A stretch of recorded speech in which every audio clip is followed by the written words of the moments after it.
Nurses, what's the biggest operating room disaster you've ever witnessed? I'd been an own nurse for almost 10 years when this happened. So trust me, I'd seen some crazy stuff, but nothing prepared me for the day Dr. Lavin came storming into our prep room looking like he'd seen a ghost. His face was completely white and his hands were shaking. It was supposed to be a routine gallbladder removal on this 45-year-old guy named Pete. Super straightforward laparoscopic procedure. We'd done hundreds of these. Everything went perfectly smooth until we got to the final count.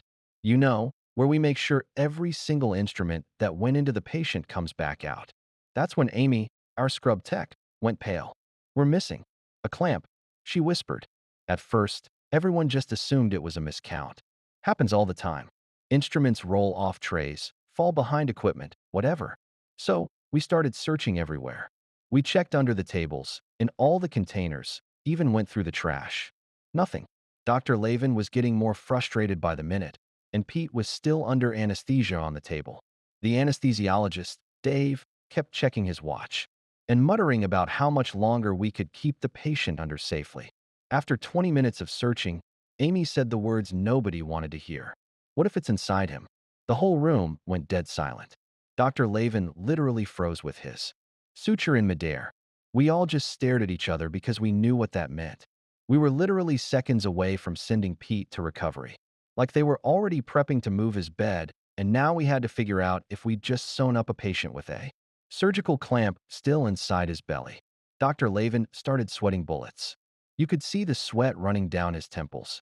Dave cursed under his breath because keeping Pete under longer was risky. The whole team was panicking but trying to stay professional. I pushed for an x-ray instead of just cutting him open again. Better to know for sure before we put him through another surgery. So, we wheeled in the portable machine while Pete was still on the table. The x-ray came back and my heart just sank. There it was, clear as day, a metal clamp sitting right there. In his abdomen. Dr. Lavin looked like he was about to throw up. He'd been doing surgery for 15 years and never had anything like this happen. So, we had to reopen Pete right there. Dr. Lavin's hands were shaking as he made the incision. The sweat was literally dripping off his face onto his scrubs. We found the clamp pretty quickly, thank God. It was just sitting there next to his liver. The whole thing added 2 extra hours to what should have been a simple procedure. Pete's family was going crazy in the waiting room because we couldn't exactly tell them what happened. We just said there were complications and left it at that. But here's where it gets really messed up. A few days later, I get called into the hospital administrator's office. They hand me this incident report that basically says everything went perfectly normal. No complications, no missing instruments, nothing. They wanted me to sign it. Said it would protect the hospital from lawsuits and keep everyone's jobs safe. The other nurses had already signed. Even Dr. Lavin signed it. But I couldn't do it. I kept thinking about Pete, about what could have happened if we'd sent him home with that clamp inside him. He could have died from internal bleeding or infection. His family would never have known why. So, I refused to sign the fake report and filed my own honest one instead. That decision basically ended my career at that hospital. Dr. Lavin stopped requesting me for his surgeries. Other doctors started treating me differently. The administration made my life hell with scheduling and assignments. Within 6 months, I had to transfer to a different hospital just to keep I'd been in or nurse for almost 10 years when this happened. So trust me, I'd seen some wild stuff. But nothing prepared me for the day Dr. Lavin came storming into our prep room looking like he'd seen a ghost. His face was completely white, his hands shaking. It was supposed to be a routine gallbladder removal. 45-year-old guy named Pete. Textbook laparoscopic procedure. We'd done hundreds of these. Everything went smoothly until the final count. If you don't know, every single sponge, clamp, scalpel, instrument that goes into a patient has to come back out. We count, double count, triple count. Amy, our scrub tech, froze mid-count. Her voice cracked. "We're missing a clamp." At first, we assumed it was a miscount. Happens all the time, stuff rolls under tables. Falls behind carts. We searched everywhere. Under the anesthesia machine. Inside the trash. Every tray, every bin. Nothing. Meanwhile, Pete's still under anesthesia. The anesthesiologist, Dave, kept glancing at his watch. "We can't keep him under forever," he muttered. After 20 minutes of searching, Amy whispered the words that made the whole room stop breathing. "What if it's inside him?" Dr. Lavin froze with his suture needle midair. You could feel the air leave the room. We were seconds away from closing Pete up and wheeling him into recovery. If Amy was right, that clamp could kill him. Lavin started sweating bullets. His hands actually shook. Dave cursed under his breath. Nobody wanted to be the one to say it, but we all knew. We might have just sewn up a man with a hunk of steel inside his body. I pushed for a portable x-ray before we reopened him. If we were wrong, cutting him back open would have been cruel. We wheeled in the machine. The film came back. My stomach dropped. There it was, clear as day, a shiny metal clamp, sitting right by Pete's liver. Dr. Lavin looked like he was going to vomit. 15 years of surgery, and this was his nightmare come true. So we reopened him right there. 2 extra hours. Sweat dripping from Lavin's face. Dave nervously monitoring vitals. We finally found the clamp, just sitting there like a loaded gun. Pete made it. Physically, he was fine. His family in the waiting room was freaking out over the delay, and all we could tell them was there were complications. That was bad enough. But the real nightmare came days later. I got called into administration. They handed me an incident report. A clean one. According to this paper, Pete's surgery had been perfect. No missing instruments.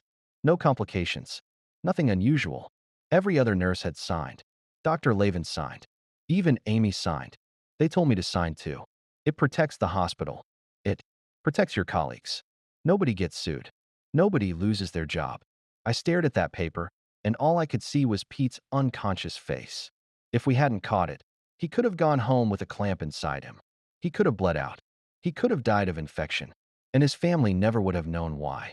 I put the pen down. I'm not signing this. The room went icy. The administrator smiled this fake, tight smile. That's your choice. But you should know, actions have consequences. And, oh, did they? From that moment, I was blacklisted. Dr. Lavin stopped requesting me. Other surgeons stopped making eye contact. The charge nurse suddenly forgot to assign me fair shifts. I got stuck with the worst cases, the longest hours, the smallest breaks. The message was clear. I wasn't a team player. 6 months later, I transferred to another hospital. I had no choice. Staying would have crushed me. Here's the kicker. Pete never knew. To this day, as far as I know, he believes his surgery was uneventful. His family never got the truth. And everyone else, the scrub tech, the doctor, the admins, they all just kept quiet and moved on. But me? I still see that x-ray in my sleep sometimes. That little white shadow next to his liver. The thing nobody wanted to admit almost killed him. People always ask me why I left my old hospital. I just smile and say, sometimes the scariest part of medicine isn't what happens on the table. It's what happens after. Story 2. She said, stop mansplaining things to me. When I tried to explain our dire financial situation, I replied, you're right. My apologies. Then I let her handle it. The bank man explained it to her perfectly when they sent the foreclosure notice. I, 35, male, have been married to Brianna, 33, for 7 years. We bought our house 5 years ago when the market was better. I work in logistics management. She's a marketing consultant. Here's the thing. Brianna makes good money, probably 20% more than me, but she's never been interested in the actual nuts and bolts of our finances. When we first got together, she straight up told me, I hate dealing with numbers and bills. As long as everything gets paid, I don't want to think about it. Cool, I thought. I'm good with spreadsheets, budgets, all that stuff. So, I handled everything. Mortgage, utilities, insurance, investments. She transferred her portion to me monthly. I paid everything, kept us on track. For 5 years, this worked fine. I'd give her quarterly updates. She'd nod along. We'd move on. Life was good. Then about 4 months ago, everything went sideways. Her company lost 3 major clients in 1 month. Her income dropped by 60%. Meanwhile, my company announced they were restructuring. Corporate speak for you might not have a job. Soon, property taxes went up. Our adjustable rate mortgage was about to adjust. Yeah, I know, but rates were supposed to stay low, right? Perfect storm of financial mess. I sat her down with all our documents, spreadsheets showing income versus expenses, bank statements, the works. Bree, we need to talk. We're heading for serious trouble if we don't make changes now. She was scrolling through her phone. No, seriously, look at these numbers. Your income is down to about 2.8K monthly. Mine might disappear entirely. Our mortgage payment is about to jump from $2,100 to $2,750. We've got God. Blake, stop mansplaining things to me. She threw her phone down. I have an MBA. I know how money works. I blinked. I'm not. I'm just trying to show you our situation. You think because you handle the bills, you're some financial genius? I run million-dollar marketing campaigns. I don't need you talking down to me like I'm stupid. I'm not talking down. Yes, you are with your little spreadsheets and your graphs like I can't understand basic math. This is exactly what Thea was talking about in her podcast. Men assuming women can't handle complex topics. Thea being her favorite empowerment podcaster, who recently convinced her that every interaction with a man was potentially problematic. I stared at the papers spread across our dining room table. So, you understand we're 3 months from being unable to pay our mortgage? Stop being so dramatic. I'll figure it out. God, the patriarchy really did a number on you. Thinking women need saving. Deep breath. You're right. My apologies. Finally, was that so hard? She grabbed her phone again. I'll handle things my way. Stop treating me like a child. Absolutely. You've got this.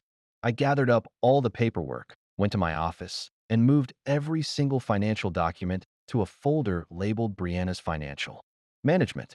I removed her from all the automated payments I'd set up, changed the passwords on the mortgage and utility accounts to her birth date, which she'd remember, sent her an email with all the login info and a simple message as requested.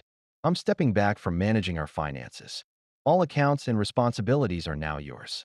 The mortgage is due on the 1st, utilities by the 15th. Let me know if you need anything. She hearted the email. That was 4 months ago. Update 1.so. Yeah, things went exactly how you'd expect. Month 1, she missed the mortgage payment. I knew. Because the bank called to me, still had my number as primary. I let it go to voicemail. They sent letters addressed to both of us. But I put hers unopened on her desk. Why is the bank sending so much mail? She asked one night. Don't know. You're handling finances now, remember? Right. Yeah, I'll look at it later. She didn't. Month 2, the utilities started getting cut off. First, the internet. She was furious. The Wi-Fi is not working. I have client calls. Sounds like a bill didn't get paid, I said, not looking up from my book. Can you just I could, but I wouldn't want a mansplain how to pay a bill. She stomped off to use her phone hotspot. The power got shut off 2 days later. That was fun. She had to call the utility company from her car. Phone was at 5% battery. Pay over the phone plus a reconnection fee. $350 extra because she forgot to pay a $140 bill. But here's where it gets really good. Remember those mortgage letters? Turns out when you miss 2 payments, the bank gets serious. They send a notice of default. Basically, pay now or we start foreclosure. She finally opened the letters. The screaming was something. She burst into my office, waving papers. Foreclosure? They're threatening foreclosure. Huh, that's weird, I said calmly. How are you so calm? We're losing our house. We're not losing anything. You're handling the finances. I'm sure you've got a plan. A plan? Blake, this is serious. I agree. Good thing you have that MBA. She threw the papers at me and stormed out, but still didn't ask for help. Nope. She was going to handle it. Her solution? Borrowing money from her parents. Except she told them it was for a business opportunity because she was too proud to admit she'd screwed up our finances. They gave her $6K. Guess what she did with it? If you guessed paid the backed mortgage, you'd be wrong. She paid some bills, the ones affecting her directly, internet, power, her car payment, left about 2 calories, and then enrolled in a $1,500 financial empowerment for women course. Because obviously the problem was she needed empowerment, not basic bill-paying skills. The bank sent another notice. This time it came certified mail. She had to sign for it. Notice of intent to accelerate, pay everything, or lose the house in 90 days. That's when the real panic set in. But did she ask for help? Admit she was wrong? Nope.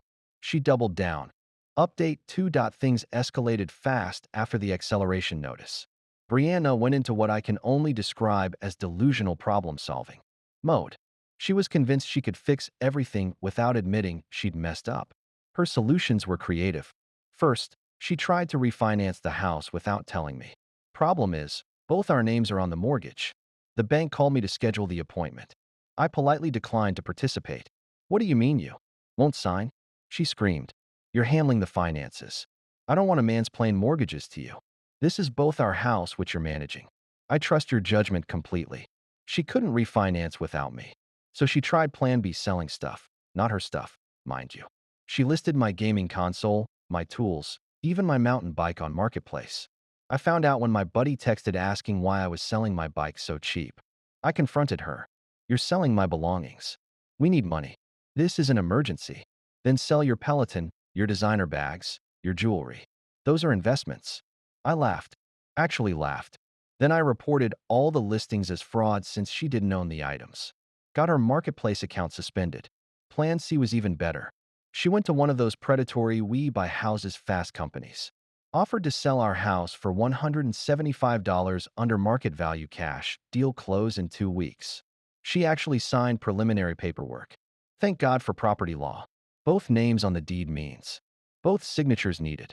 The company called me to set up final signing. I told them I wasn't selling.